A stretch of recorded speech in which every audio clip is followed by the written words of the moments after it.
I was in high school when I decided that I would rather take on a trade than go scholastically in school higher.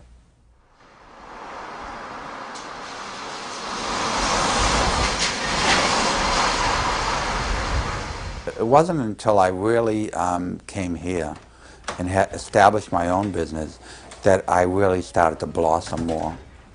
I had a vision in my mind to make this place look like an 1890s barbershop, where everybody was so well groomed and so well dressed. Everything was meticulous. It was an age of great splendor. Well, I'll tell you, I quit school. I figured, well, I knew this fella. He had no education, and he was a barber. And I decided to go to barber school, just like that. I had nothing else I could have done. And this was run probably 1935, 1936. I was getting like $6 a week or whatever it was. We had about 9 or 10 barbers in that particular place. And we had also a fellow by the name Charlie Wagner. He was supposed to be one of the best and doing tattoo work. Our business has been around for a long time. Barbering is one of, a very ancient profession. The early days, like 6,000 years ago in Egypt, those times, usually it was the priests and the high-ranking officials that had their own personal barbers. More recently, we've had the barber surgeons during the Middle Ages. That's when barbers took on the duties of bloodletting. They were dentists. That's where the modern barber pole came from, was from the barber surgeons. They used to have a pole that the patron would hang on to so that his veins would pop and they'd be able to get a nice vein there for some good bloodletting. And they would drain the blood into a basin. After they used the bandages to stop the flow of blood, they would take the bandages and hang them from the pole, and the bandages would be swirled around in the breeze and get wrapped around the pole. So you would have some blood-stained bandages and some clean ones, and therefore you get the red and white striped barber pole.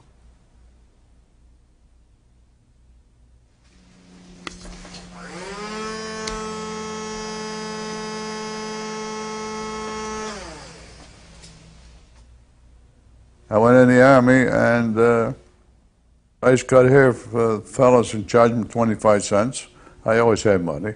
But then when I came out, I worked for this barber for maybe a few months or so, and I opened up my own shop. And Paul, he was working with us. I took him in as a partner, and there we are. We're still working together. It's over 20-some years ago. It's okay? Yeah, come on, let's go. Come on, Matthew. I'm gonna comb you out and then you go home. It's almost finished. Come on. Come Let's on, go hey. there. Come on. Matthew. Today's Matthew's first time to have his haircut from a barber. I'm hoping he would behave today. Yes, Matt. No, that's baby Jesus, Matthew. Sit down. He understands already when I tell him things, but it's still hard to really have him sit still, so I'll give you more lollipops.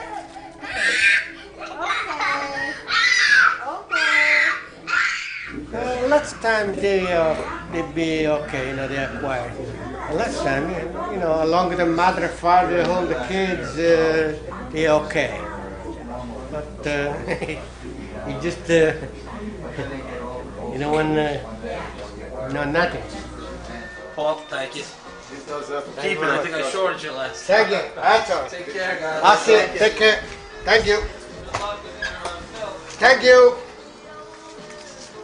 In my days, it wasn't like today, where you got ponytail, you got this, you got that, hair down the shoulders and all that. It was strictly what they call a regular haircut.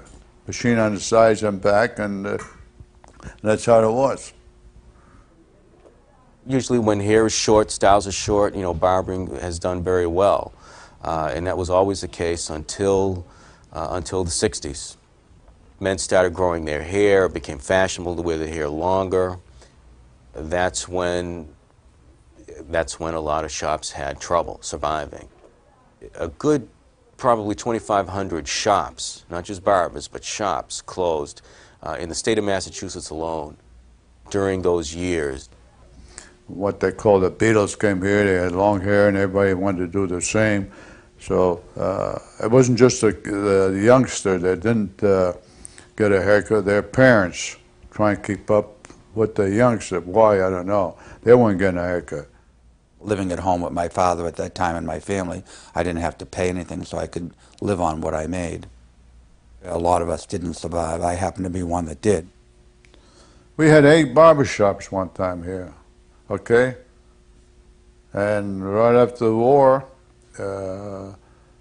next thing you know, when they started growing those long hair and everything, they went out. It wasn't just say, well, you're a bad barber or something and you losing business, but it was everybody. Now it's just, like I say, it's changed. It's changed for us, you know.